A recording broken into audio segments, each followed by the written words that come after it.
This is Bob Oliphant from the Westford Historical Society and Museum, bringing you episode 18 of season 2 of the Westford Wardsman podcast.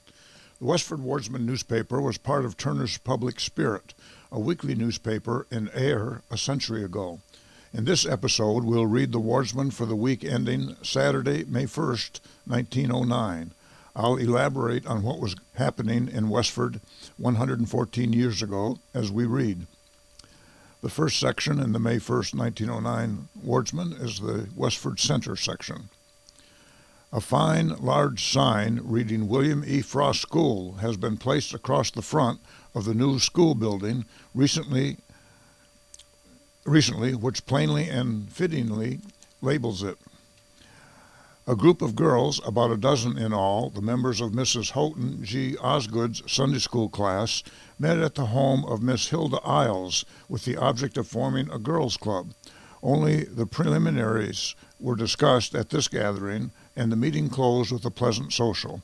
There were games and singing, piano duets and solos, and Mrs. Isles served refreshments to her little daughter's guests.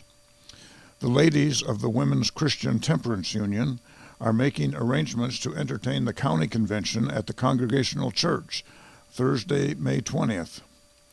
Henry A. Bunce of Chelmsford is building a summer cottage on the sightly slope of Providence Hill on his father's farm. This was on Providence Road, just south of Main Street. Harry Prescott has been spending a few days at his boyhood home in this village. Miss Mary Sargent and Miss Gertrude Craven were guests with Mrs. Henry Hildreth at the Tadmuck Club Tuesday. Miss Emily F. Fletcher supplemented the two long papers with a brief account of the park system of Greater Boston.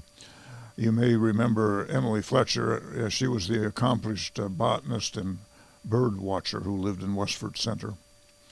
Mr. and Mrs. Wells, who have been spending the winter with their son, Dr. O.V. Wells, returned to their home in northern Vermont Saturday of last week. The next section is called Firemen's Meeting.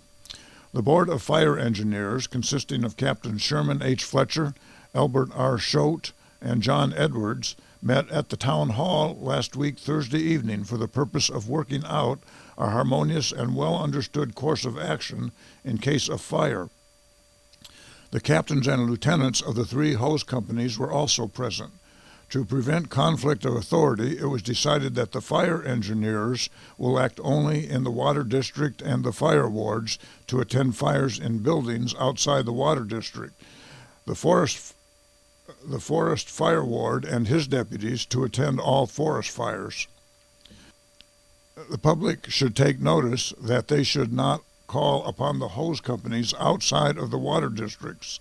While they may be willing and have responded to such calls, it is the duty of these other mentioned officers to attend these fires, that is, the forest fires. Attention to such fires by law goes to these officers. A change in the law in the bylaws was made so that Edward M. Abbott Hose Company No. 1, which was the Westford Center Hose Company, should hold their annual meeting the first Tuesday in May instead of the first Monday, and the Albert R. Schote Hose Company No. 2, which is the Graniteville Company, the first Monday evening in May instead of the first Tuesday evening.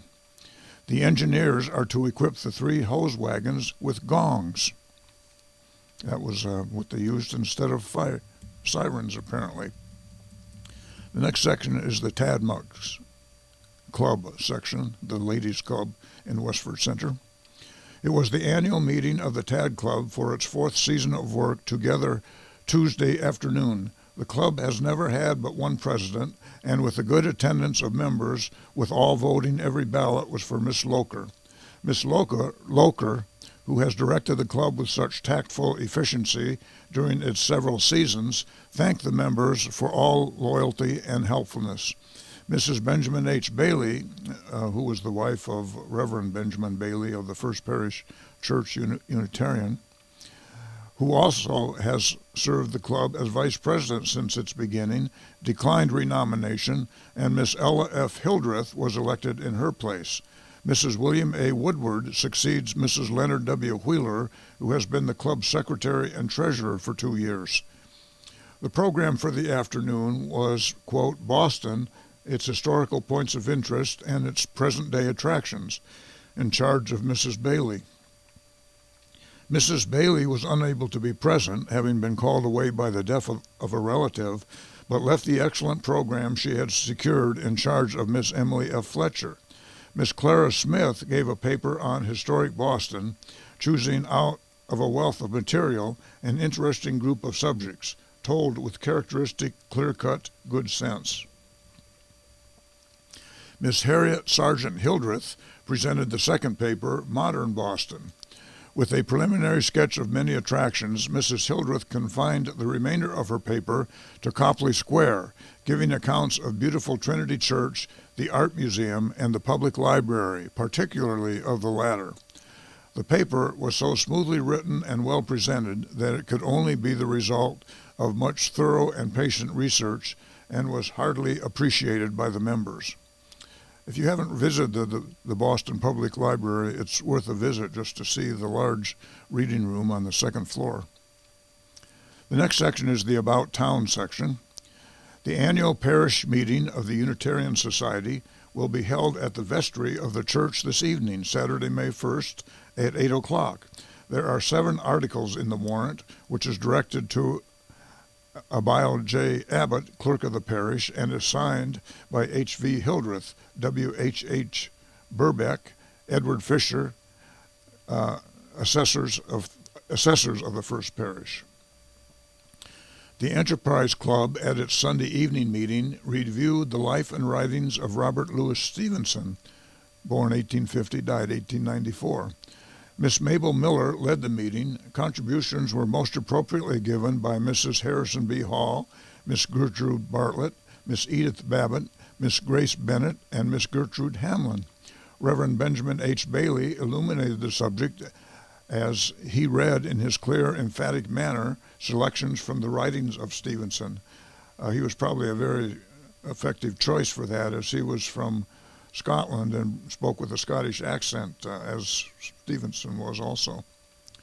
This afternoon and evening, May 1st, at the Town Hall, the children of the Frost School will give an entertainment for the benefit of a piano fund. The Grange Orchestra will furnish music for the benefit of those who can't keep their feet still. Now, you surely won't forget to come. This will be a financial saving to you over a subscription list. You are bound to be caught in one, for the children know how it is done. So make preparations to come out from your hiding place and help along the cause of music that hath charms to soothe the savage breast. Come and get a charm on you. This saying about music charming the savage breast, often misrepresented as music has charms to soothe the savage breast, the savage beast, is the first line from English poet William Congreve's poem, The Morning Bride, written in 1697. It begins, music has charms to soothe a savage breast, so often rocks or bend a knotted oak. C.R.P. Decatur, Amos B. Poley, Samuel L. Taylor have been appointed appraisers of the estate of the late Eben W. Tallant and will do the duty assigned them Saturday, May 1st. All the men mentioned here lived in the Stony Brook Valley along the Lowell Road. Since Westford Station was built 69 years ago, it has had 2 station agents, Daniel Falls and Charles E. Whitten. Mrs. J. Willard Fletcher has been appointed station agent at Westford to succeed her father, Charles E. Whitten, deceased. The next meeting of the Grange will be held Thursday evening. Part of the lecturer's hour will be devoted to discussing the question, some troublesome pests and how to deal with them. To what extent is the orchard crop increased by spraying? The children of the Stony Brook School observed Arbor Day by setting out trees and laying out lawns and flower plots. How much more conducive to individual character to observe the spirit of Arbor Day this way than trespassing around in search of birds' nests or prying around trying to locate where the farmer is likely to plant his watermelon patch. The assessors commenced Saturday, May 1st, to search for that money that the town voted to raise at its annual meeting. Now, no hiding behind the currant bushes to dodge the issue that everybody voted with a smile. Undoubtedly, there will be a gathering of frowns as the assessors travel on their usual rounds. The next item is an obituary. Charles E. Whidden, who died at his home last week, Thursday morning, was a native of Westford, being one of 7 children of Joshua and Martha Fletcher Whidden, the homestead being located at Whidden's Corner at Oak Hill and Groton Roads. He was clearly representative of early New England's physical build, of large, rugged build, which was his inheritance from both ancient lines, his mother being a sister of Levi T. Fletcher of stalwart frame, well remembered for his young Yankee endurance, being in his day one of the large farmers at Brookside. The funeral services were held from his home last Saturday at 11 a.m., and flowers, friends, and relatives were abundantly present in this last tribute of memory. The services were conducted by Reverend Benjamin H. Bailey of the Unitarian Church. The funeral party took the noon train for Danvers, where the remains were laid to rest beside his father. In the Civil War, Mr. Whidden served active service with the Massachusetts troops. The next section is the Graniteville section. W. Carroll Furbush of the USS Nebraska is now home on a 20 days furlough and stopping with his parents, Mr. and Mrs. Frank L. Furbush, in this village. Young Furbush has advanced rapidly since he joined the Navy and is now rated first-class machinist on the Nebraska with a substantial increase in wages. Bert DeRohn, spelled capital D-E, capital R-O-E-H-N, the well-known ball player, visited friends in this village recently. Bert is now making his home with his parents in Lowell. His father, Captain Eugene DeRohn, suffered a severe fall a short time ago, but is now rapidly improving. By ball player is meant baseball here. The next section is called Minstrel Show. That long-looked-for minstrel show that has aroused such deep interest in local circles of late was presented in Abbott's Hall, Forge Village, on last Saturday evening under the auspices of St. Catherine's Temperance Society. As a result of careful advertising and owing to the popularity of the people that took part, the house was packed to the very doors and the standing room only sign hung up long before the opening overture. Every town within a radius of 10 miles was represented on this occasion. The show was first class in every respect, the work of the chorus being particularly good, owing to in a measure to the clever direction of R.J. McCarthy, assisted by the piano playing of Miss Ruth Furbush, who had entire charge of the musical program from start to finish and was accompanist for the different soloists during the evening. Ruth was also the brother of Carroll Furbush, the Navy sailor.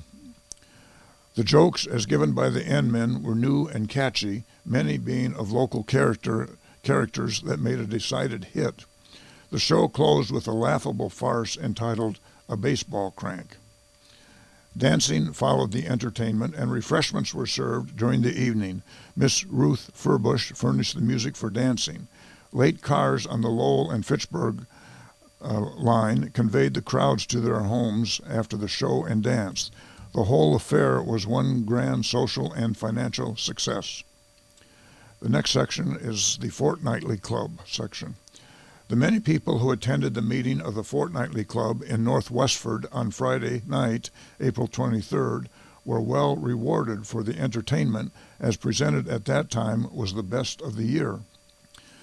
It consisted of recitation by Edwin Gould, phonograph selections by J. Everett Woods, cornet solo by Arthur Blodgett, readings by Mrs. Zena Ingalls, Mr. Smith, Mr. Dane, Horace Guild, dialogue titled Fools Step In, with the following cast: Jack Taylor, A Bashful Bachelor, Edwin Gould, Rufus Marshall, A Practical Joker, H.E. Gould, Reverend Theodore Angel, Charles Blodgett, Nora, maid at Mrs. Angel's, Mrs. Lizzie Wyman, Miss Maria Wesley, a maiden lady, Miss Lillian Wright, Miss Honora Wesley, niece of Maria Wesley, by Mrs. Alma L. Gould, Roderick, a messenger boy, by Ernest T. Wright, and a guest by Miss Lizzie Wyman. The whole affair was very pleasing and reflects great credit on the committee in charge. The usual large number were in attendance. The next section is the Forge Village section. The teachers of the Cameron School are making arrangements to hold a dance May 14th in Abbott's Hall. The proceeds to go towards purchasing pictures for the school. The people of this village are very anxious to hear of Joseph Talamini, who has been missing since April 21st.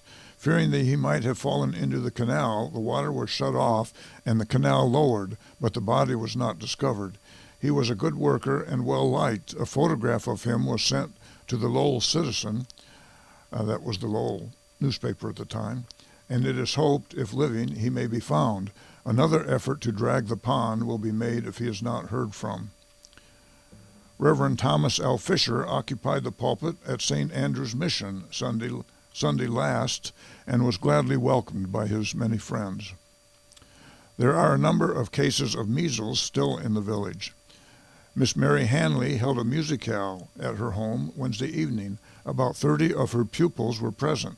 After enjoying the music and a social hour, ice cream and cake was served, and all went home well pleased with the evening's entertainment. Clarence Adams, on his return from Riverside, California to Easton, Maine, stopped over to visit his aunt, Mrs. Delano of Ayer, and W.E. Parsons of this village. He expressed himself as highly pleased with Riverside and thinks California a fine country. And that's the news in Westford for the week ending May 1st, 1909. Thank you for listening, and thanks to Nick Woodbury of WestfordCAT for providing technical support.